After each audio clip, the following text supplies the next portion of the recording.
Hey, break timers, the OG is back. This is Patrick McMullan, and welcome back to the latest episode of the Break Time University podcast. This is episode 74, and our guest, the original guest, David Nour, is back. Talking about learning things right, his passion of motorcycles, and everything related to making you successful. So listen in and enjoy. Well, break timers, we are back for the next episode of Break Time U, the podcast where we try to enrich and entertain your life. And this face should look familiar because he was the original guest. The OG. I feel like the Hunger Games. I gotta come back for each milestone. So, David Nour, welcome back. It's How good we to Patrick, good to be with you.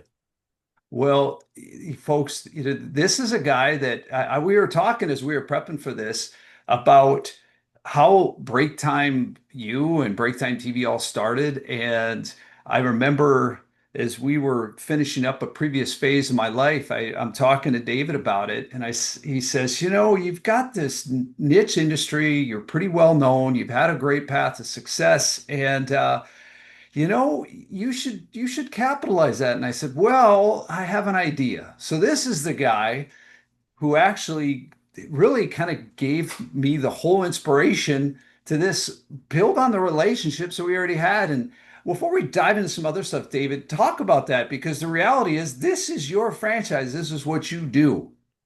Very kind of you. You also gotta get credit where credit is due. Patrick, I gotta tell you, as a friend, as a colleague, I'm in awe of the success you've created in Break Time TV, Break Time University, that business model.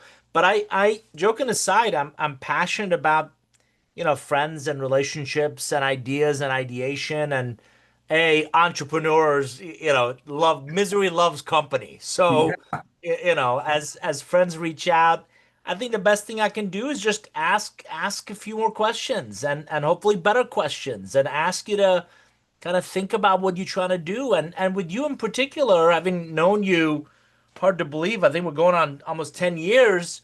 You've got a very rich personal background and set of experiences. And there's something to be said about, I've got a friend who says, age is a terrible price to pay for wisdom, right?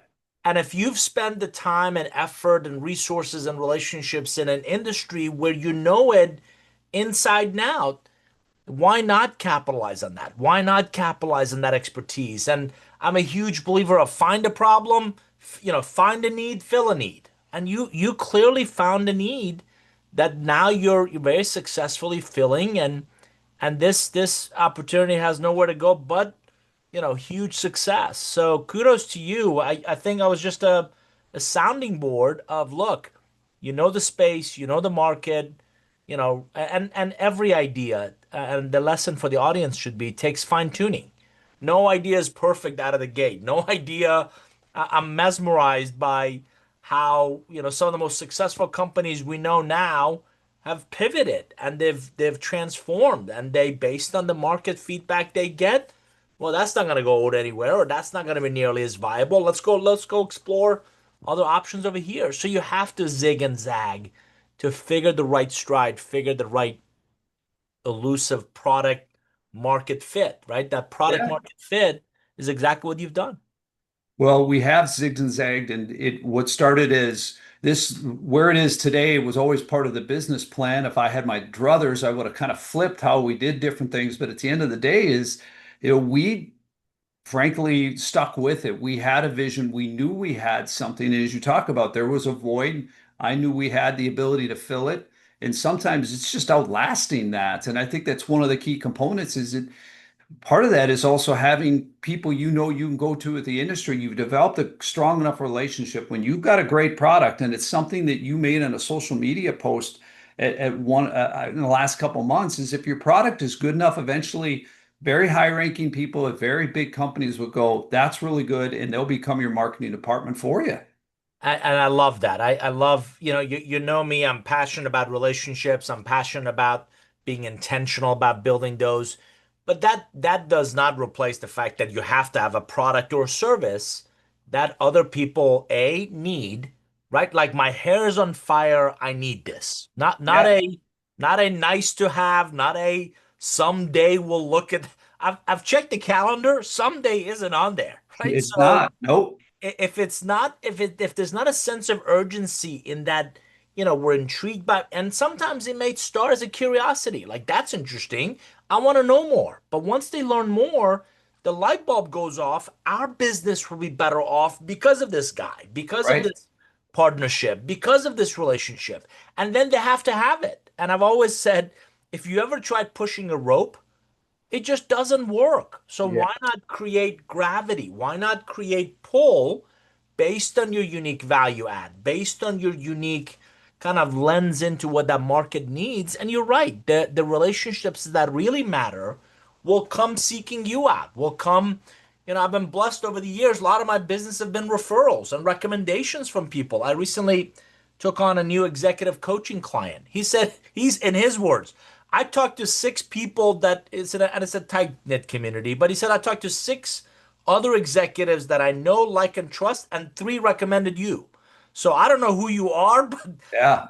three of them can't be wrong. And so if you commit to being, Patrick, and you know this, not just okay, not just good, but truly exceptional, extraordinary in what you do, in how you create value for other people, those who matter will seek you out. Those who matter will find you and learn about you and hear about you and can't wait to work with you.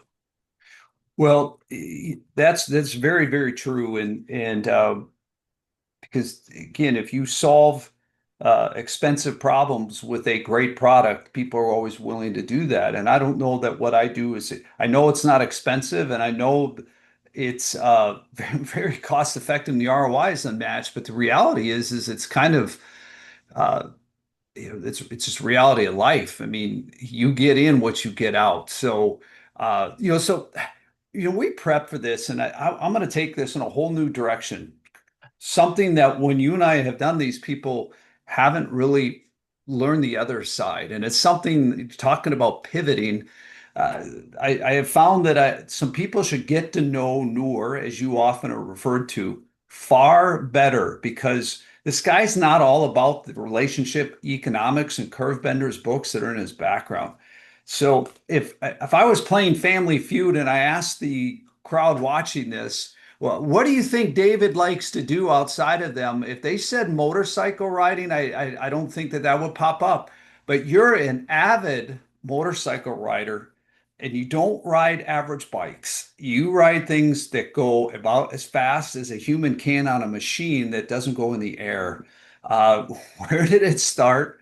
And talk about that love of hitting the two wheels and the track. The best part, your audience is gonna love this. How often do we get a chance to blame our spouses for some of the crazy things we do? But joking aside, you've met my bride. Yep. Actually, Wendy and the kids bought me a little Patrick, a little scooter for Father's Day. We saw one, and I just made the off the cuff remark of it would be so cool to have one of those to run to like coffee shops and stuff, right? Mhm. So this thing, they bought me a little scooter, and for the audience, if you know anything about motorcycles, they're measured in size of the engine, right? So a 49cc engine, you don't need insurance, you don't need to tag it. It's literally considered almost like an electric bike in essence. So they got me a 49cc scooter, and I love that little thing, and almost like one of those Vespas, right? And I would ride Yeah. it to my local coffee shops, and I was at so confluence of several different things happen. I'm at a red light, and Patrick, there's a guy on a Harley, like this big, roaring Harley. I Yeah. came home with my tail tucked between my legs, and I told my Yeah. wife, "The man is on a hog, and I'm on a piglet. Okay, we gotta raise my manlyhood here. Can I please upgrade?" And at the same time, I started actually working with the Motorcycle Industry Council. It's the trade association for motorcycle vendors and dealers. And Sure. I was in their Irvine, California headquarters, and in their lobby, they had this gorgeous Honda that looked like a Batmobile. And I'm like, what is this? And they're like, Honda donated it and we're auctioning it off for charity. And I'm like, well, how much? They're like, well, half of what you pay for retail. And I'm like, I'll take it. And then I'm thinking, I don't know how to ride. I don't have any of the gear. And how am I going to tell Wendy? They're like, we'll teach you how to ride. We'll give you the gear. Wendy, you're on your own. So I came back from California, came back home, and I said, honey, you remember that scooter conversation we had? And look, I've got to do it for a client. It's for a client. I've got to help a client out. So her father used to ride and had a gold wing for years. And so she said, if you're going to be careful and they'll teach you how to ride and you'll wear the gear and, no price for a client, no problem, go do it. And I did. I went to the Motorcycle Safety Foundation and Patrick, which is an amazing experience. A lot of people don't do that. And I got this Honda, which was 750cc, and that began the journey. And I don't know if I can share a image, but if you let me share an image, I've got some. We can, for the audience who's watching, I can show the group some pictures. So here we go. Here's a bike. So I've upgraded from the Vespas. So this is a Ducati, and if you know anything about motorcycles, these are like the Ferraris of motorcycles. That bike, it was a street bike that you didn't convert to a track bike, and with a buddy, we bought a trailer and we would go do these track days. So there's your friend David Nour in the front. So these are the kinds of things that I do on motorcycle. This is actually a, believe it or not, school. So that's an instructor that follows you and ensures that you're doing what you're supposed to doing. This is one of my favorite tracks. This is the Circuit of the Americas in Austin, Texas. Those are leather suits you wear. I had my name put on it, and I'm going about 90 around that corner. So you learn, and the good news is I've been to a whole lot of schools where the commitment I made to myself, and I think this is again would be useful to your audience. Anything you do, commit to learning as much about it as possible. So I wanted to not just throw my leg over a saddle that anybody can do, but I wanted to really become proficient in learning how to ride and ride well. And so, Patrick, I've been to 18 different schools, and this is now 1,000 cc. So I started with 49. This is now 1,000 cc motorcycle, and on one of these things, I've ridden 186 miles an hour. And I gotta tell you, your stomach is in your throat. You're like, dear Jesus, I'm gonna die on this thing. And you learn how to control it, you learn how to slow it down, and you learn how to be proficient. But beyond riding, I mean, it's just brought incredible joy in my life. I rode the entire Route 66. Hmm. So, as your audience may know, I live in Atlanta. I rode up to Chicago, Chicago all the way out to Santa Monica Pier. So that was a couple thousand miles. I've ridden. This is one of the original scooters that Wendy and the kids bought me. So you can see where we kind of started, and near where I live, it's there's Tail of the Dragon in the North Carolinas, which is world renowned. 318 turns in 11 miles. So Wow. it is just a whole bunch of twisties around the mountains. And then as I got older, you start to get into more expensive hobbies. And I've ridden Atlanta to Maine. I've ridden Atlanta to Colorado. I've taught both of my kids how to ride. So each of the kids now have their own bikes. And then and you can see you do get better. You improve as you take additional courses. So these are both of the kids that I took them to the same schools that I've been to, and we now all ride together. And you have coaches that follow you, and you follow them. And what's amazing is you build incredible memories. So with four buddies, we rode Atlanta to Las Vegas, Las Vegas to Salt Lake back, and you ride in some amazing places. Like that's the Colorado River, and you Yeah. ride right by some of these places. So it's really become a lifestyle. And now, as you know, my beautiful bride, she doesn't ride her own, but she rides behind me. So we I bought a motorcycle that's really suited for touring, long distance. This is the SUV. This is the Escalade. This is the Cadillac Escalade of motorcycles, where you get a chance to ride long distance, and we do go on long distance trips. So that's a little about. So now it's been 13 years. I have actually counted. I've bought and sold 54 different motorcycles. Because you buy them, you ride them for a while, then you turn around and sell them to somebody else. And I own a few now. I built a separate garage, and you have gear and you have all kinds of stuff. But I'm now into more experiences. So you don't need more bikes. You need really cool experiences. So I'm riding the Himalayas next year. I've ridden in Tuscany. I flew to Munich, Germany, rented a motorcycle, rode through 5 countries in 12 days. So it's now really become a lifestyle, and you meet some amazing friends in that process. Well,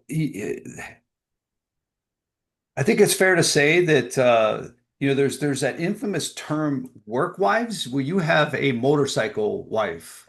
That's your motorcycle and your wife rides along. So that's a beauty, that's a beautiful habit that I would struggle to say most of us, anybody, there's probably a few people that have the passion, let alone that their bride enjoys it as much as you. That's a beautiful thing.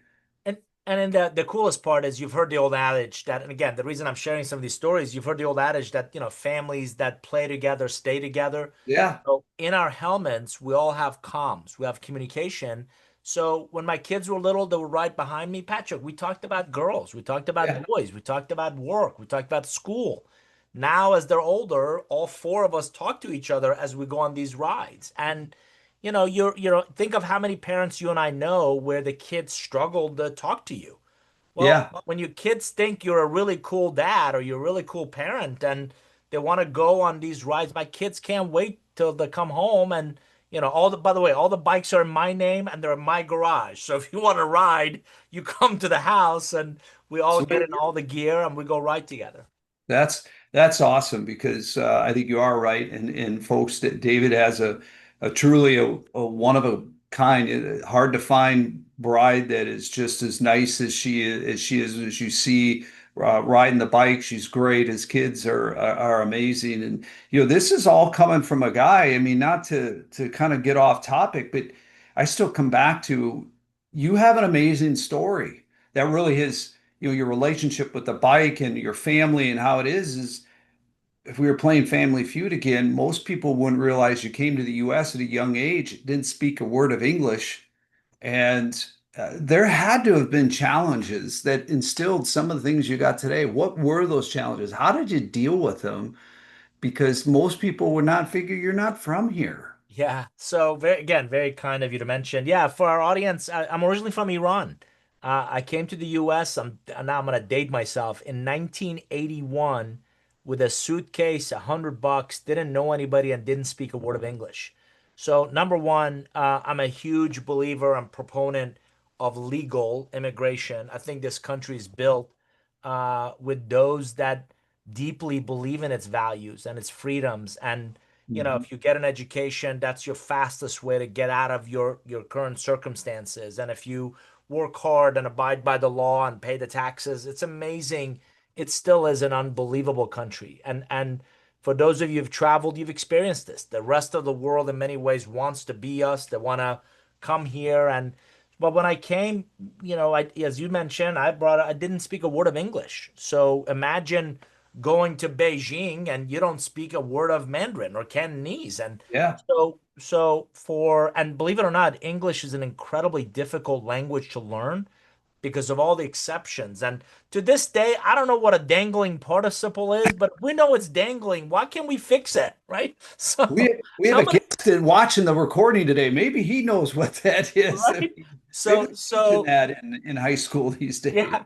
So for the first, so I came as a teenager, and that was one advantage because your brain is still developing and it's still, a chance for you to learn. And I was telling somebody else, for those who are native speakers of another language, they understand this. You tend to think in your mother tongue, in your native language, and then Mhm. what you try to do is translate it.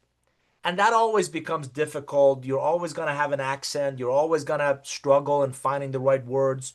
So the sooner you can make the switch with any language to think in that language, to think in that construct. So in Iran, we speak Farsi, And we're here when we may say drinking water, over there we say water drinking. So the sentence structure, the language, it's from letters and your alphabet to the words. We have a different word for an uncle on your mom's side versus an uncle on your dad's side. Same thing with ants. We have several different words for sky, depending on what kind of a sky and what's happening. And so it's really important to kind of make that mental switch. So for Patrick, for probably the first 2, 3 years, I had tutors. And I was always good at math and science, but I failed my first history exam because I couldn't understand what I was being asked. I took the driver's license test 3 times, not because I couldn't figure out how to drive, but I couldn't pass the written exam. Again, you don't understand some of these questions that are being Sure. asked. Like, Sure. what does it mean if the car's hood is up? I have no idea. What's a hood, right? So you learn, and that's where real resilient, that's where real grit comes from, is because going back to that regime and that country wasn't an option. So I had to figure, and I came and lived with an aunt and uncle that I hadn't seen since birth. My uncle's Iranian, aunt's American, and they weren't going to speak Farsi to me at home. So if I wanted to communicate, whether I was hungry or I wanted something, I had to figure out how to communicate in English. And they bought me back then we didn't have Google. We didn't have Google Translate. So Right. they bought me a Persian English dictionary, and any words that I read that I didn't understand the meaning of, I had to stop, underline it, and write the definition in Farsi in the margins. Now imagine how long it would take you to read a paragraph, much less a page or two. So it really forced me to learn the language, to obviously speak it. Even when I was a passionate, kind of love reading. I learned English from many ways, from Sesame Street and Big Bird. I learned English from. I did a couple of things early on. I played soccer, which is a good way to make friends, and I dated a cheerleader. That also brings you into the social kind of Yeah. scene. But Yeah. but those were great opportunities to learn and grow. But yeah, there were culturally it was different. Obviously, language barriers was different. In Iran, there is no cafeteria in school. You go home to eat and take a nap and come back to school. So we don't have. I didn't grow up with cafeterias. I didn't grow up with, school lunches. We didn't have lockers. So there's a lot that you had to learn all over again. I didn't grow up with a pet, so we don't bring a lot of times, they do now, but they didn't back then. We didn't bring dogs and cats inside the house. I come here, my aunt and uncle have a dog, and so My so house. it was just Heard. it was a shock to your system Sure. to live in a culturally a very different place. You also have some family dynamic differences Sure. because the entertainment options there are limited. Back then, you were at family's house probably 6 days a week. And I have, again, for the audience, I have 42 first cousins. So big family on mom and dad's side were always at somebody's house. Here, it's probably one day a week where you might go see family. So it's a much tighter family unit. And again, growing up in the late 60s and early 70s, and it was much simpler times. A great uncle had 100-acre working farm, and they literally had one of those triangle bells that they would ring for all the Yeah. kids to come in because it was mealtime. Right. And roofs in Iran are flat. And during the summer, we would take mattresses and sheets and pillows and sleep on the roof underneath the stars. So you miss a lot of those innocent kind of times growing up, and your cousins and friends, and a lot of my friends died during the Iran-Iraq war. A lot of them fled the country, and now they live in, other parts of the world. But yeah, it was kind of a rough first few years to kind of get acclimated. Well, I mean, we go from riding motorcycles to it's just your journey, which again, that's just two vastly different pieces. But you touched on something that I mean, you said, hey, this is where I stand when it comes to immigration. And let's face it, this section is really where David's expertise comes in. But I think what we're going to talk about here is maybe one of the harder things that you and I have ever discussed. And it's not so much, we're not going to talk about immigration, but let's face it, in today's society, unlike maybe even 5, 10 years ago, for sure, we have a it's you're one or the other. I mean, it's right or left, and there's very little in between.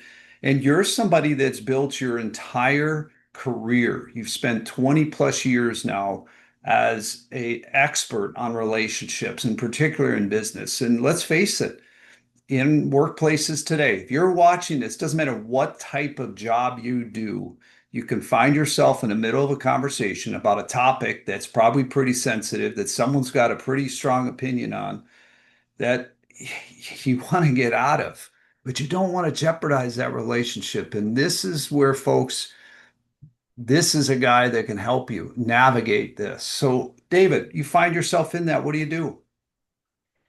Uh, I've always believed, Patrick, people's favorite subject is themselves. So I want the audience to think of any interaction almost like a theater, before, during, and after. How do I make sure I'm well prepared before? How do I effectively engage? And what you're talking about is disengage in a polite, kind of professional manner. And then afterwards. So let's just talk about maybe a networking event, right? So a lot of people show up blindly. I never do that. I'm gonna research what the organization's about. I'm gonna research what the event is about. If there's a speaker, I'm researching the speaker, or certainly the content of what they're gonna talk about. And all of this doesn't take more than, I'm not talking about days of it. I'm talking about 15 minutes.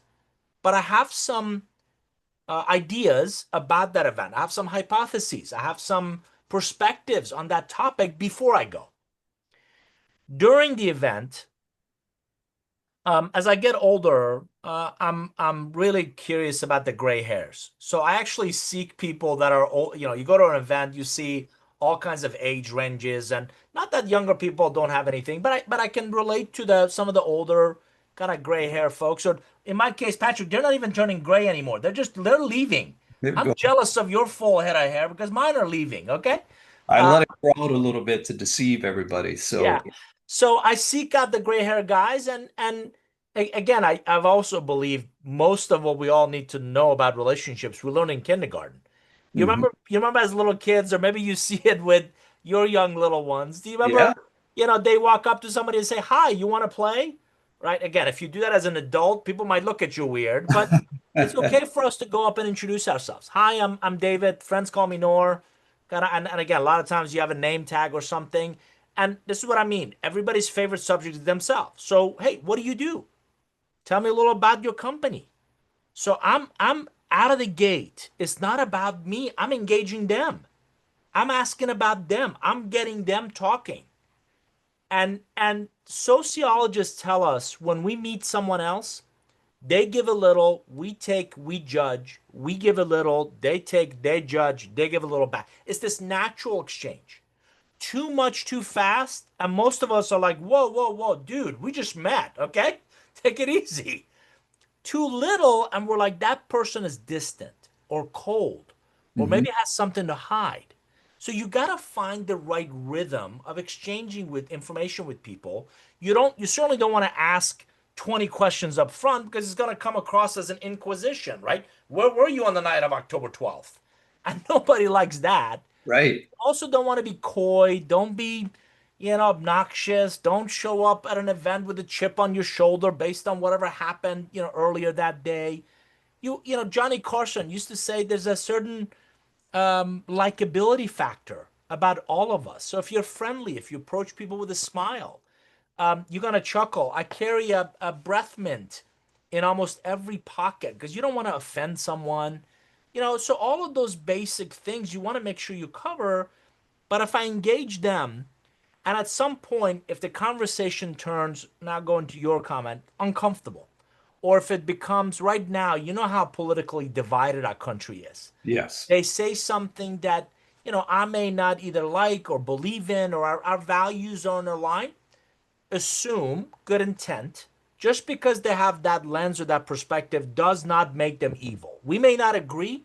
I may not like where they're coming from, but I grew up, and for your older audience, they're going to remember this. I grew up in the Ronald Reagan, Tip O'Neill days. Ronald Hmm. Reagan was president. Tip O'Neill, as you remember, was Speaker of the House. They Yep. did not like each other. They didn't agree on a lot of things. But you know what? There was civil discourse between them. And Hmm. I fear that in many ways, the last decade or two, we're losing that civil discourse. We're losing that ability to professionally, humanely disagree. I may not like where you're coming from. I may not like some of the things you believe in. Likewise, you may not like kind of some of my comments. So you need to learn, just like what I mentioned, how to engage, you got to learn to politely disengage. So some of my favorite approaches is, hey, I see someone else I want to go say hello to. It was nice to meet you, Hmm. or I'm gonna go grab a drink, or excuse me a second, I apologize, I need a bio break. But I find a way to disengage without coming across as abrupt, without coming across as unprofessional. And I'm talking about professional, obviously, environments. And then the last bucket I think I should touch on is follow through. So we all go to events. I literally was at one this past week, and as you know, you come back with a stack of business cards. And for our younger audience, business cards are these things that we kind of paper things we carry, right? But you come back with cards or maybe LinkedIn connections or maybe even a digital connection somehow. Follow through. Ton of research shows that less than 40% ever follow up. Now, follow up is a transaction. Hey, it was nice to meet you. Follow through is a process. It was nice to meet you. Would love to, you can't have any meaningful conversation at a lot of these events. So, Hmm. would love to reconnect and continue our discussion or get to know you better. How about a follow up Zoom? How about a Teams meeting? How about a call? How about a cup of coffee? You made the comment about my heritage and background. The rest of the world, Patrick, this is really important for your audience to hear, builds relationships first from which they do business.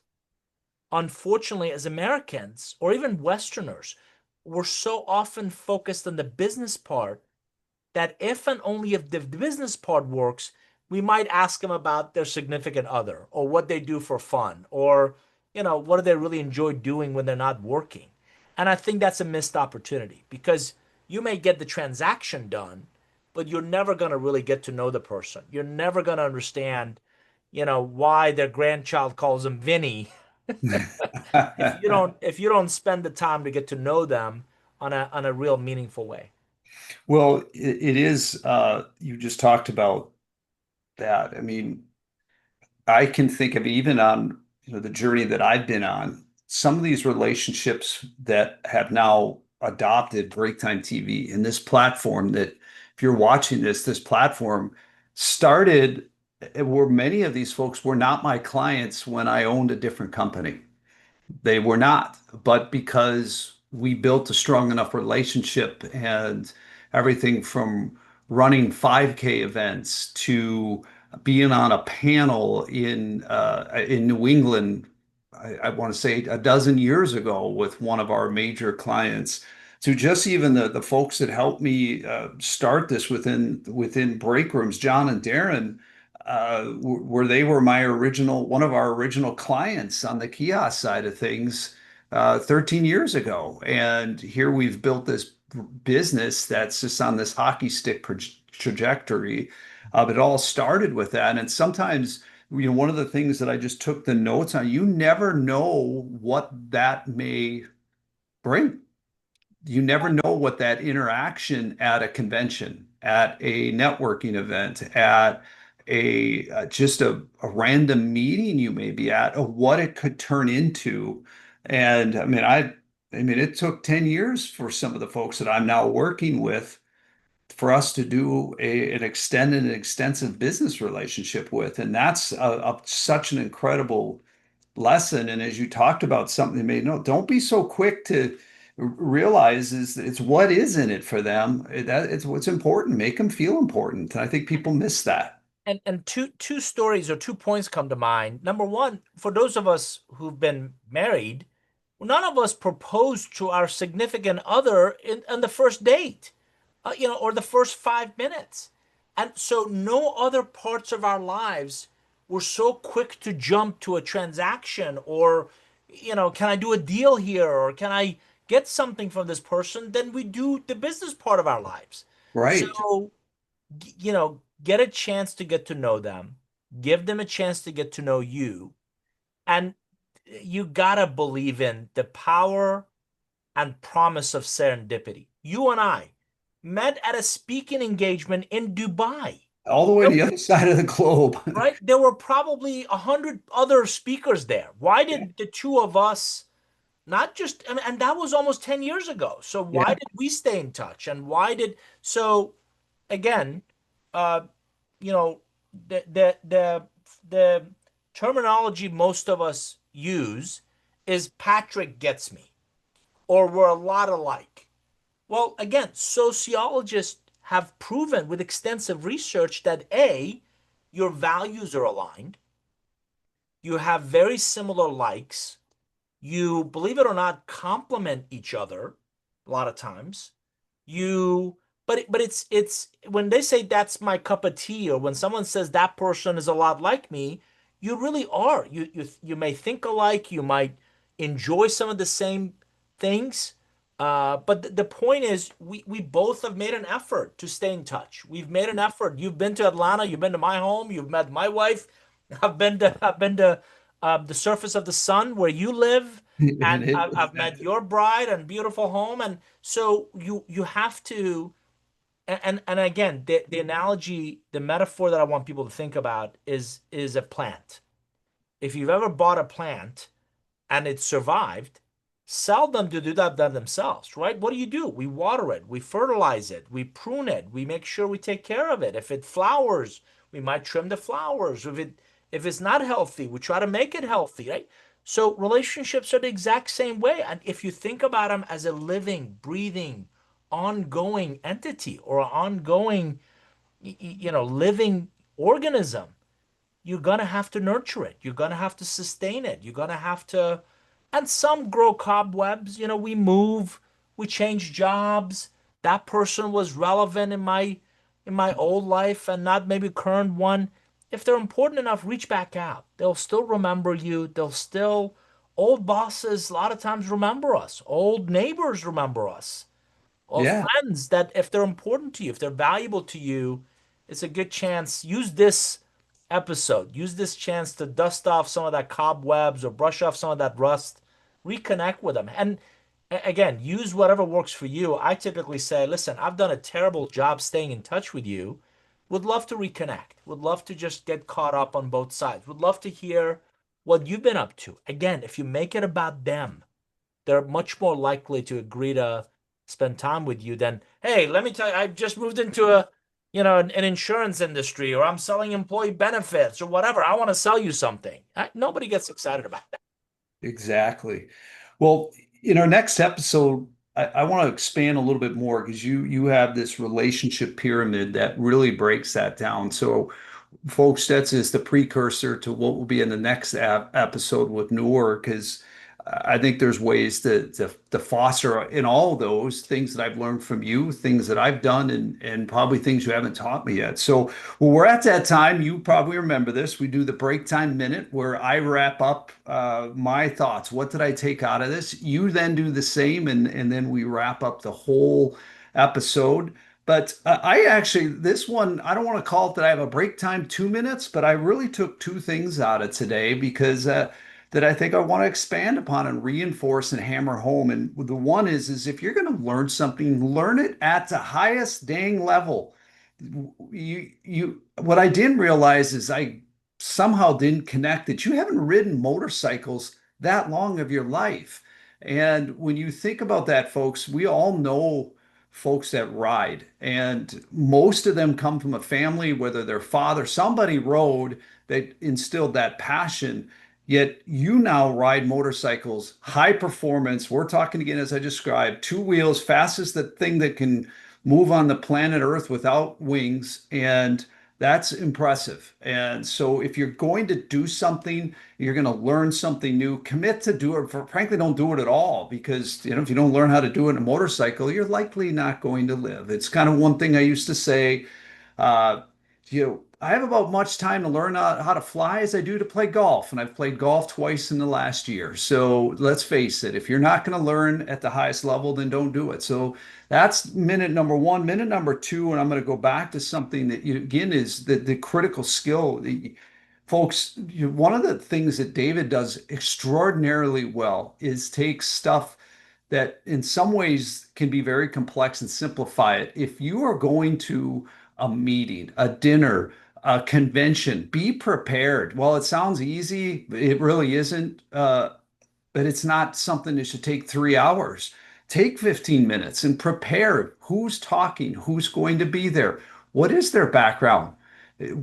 Take 5 minutes and dig through their social media. Find, hey, they just had a new grandkid, or they're having, they just got back from a cruise and they had a big family vacation. They just saw. Invest 15 minutes into that. And then, as you talked about during, if you find that you're in that situation, number one thing that people want to hear, that the infamous radio station, as Nour, what is it? WIIFM. What's in it for me? Make sure that they feel important. And lastly, always remember, follow up, because as I described, I'm doing business with folks that I started trying to do business with 10 years ago. And sometimes it does take that long, and it starts at a convention, at a meeting, at a happy hour, out on a golf course. So that's my break time minute. Mr. Nour, as everybody's known, what is yours? Yeah, so Break time minute.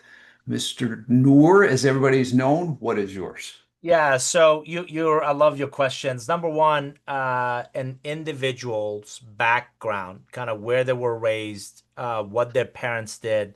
Again, ton of research shows heavily impacts what they think about, what they value, what they expect from their relationship. So if you learn about their childhood, if they learn about, where and how they grew up, believe it or not, it's very relevant a lot of times to what they're doing now, what they will prioritize. I think it'll be really useful to you. Number one. Number two, as Patrick was kind enough to bring up the motorcycle world, there's a whole really interesting person that many of us don't bring to work every day.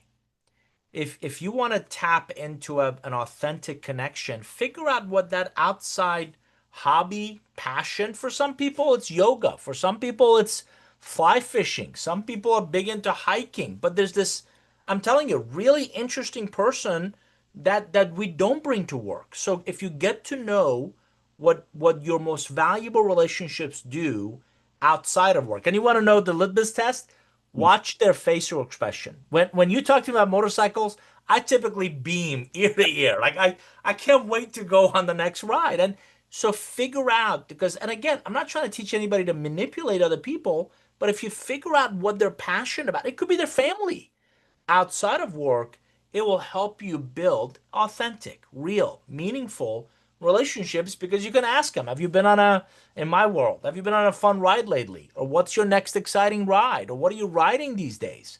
And be open to kind of listening and really letting them share that which they're passionate about. You do those things, learn about their backgrounds, their upbringing, their parents, kind of where and how they grew up, and what they do for fun outside of work. And these are all ingredients to help you build real, meaningful, authentic relationships. Well, folks, that's it for this episode of Break Timers. We hope you enjoyed this guy. He is a bank, a vault. I'm talking Federal Reserve level type of knowledge. And David, where can they find you? Where can they learn more about you? You can absolutely just Google my name, David Nour, N-O-U-R. You can go to davidnour.com. That's my kind of personal website. Or our AI company is Avnir, A-V-N-I-R, avnir.com, and you can learn more about us there as well. So Break Timers, thanks for joining in. David, thanks for having the time and spending the time with us here today. My pleasure. Break Timers, thanks for joining us here today for episode 74 with David Nour. To learn more about him, visit Avnir, avnir.com, or you can see all of his episodes by visiting our website, breaktimeu.com. So we'll see you on your next break.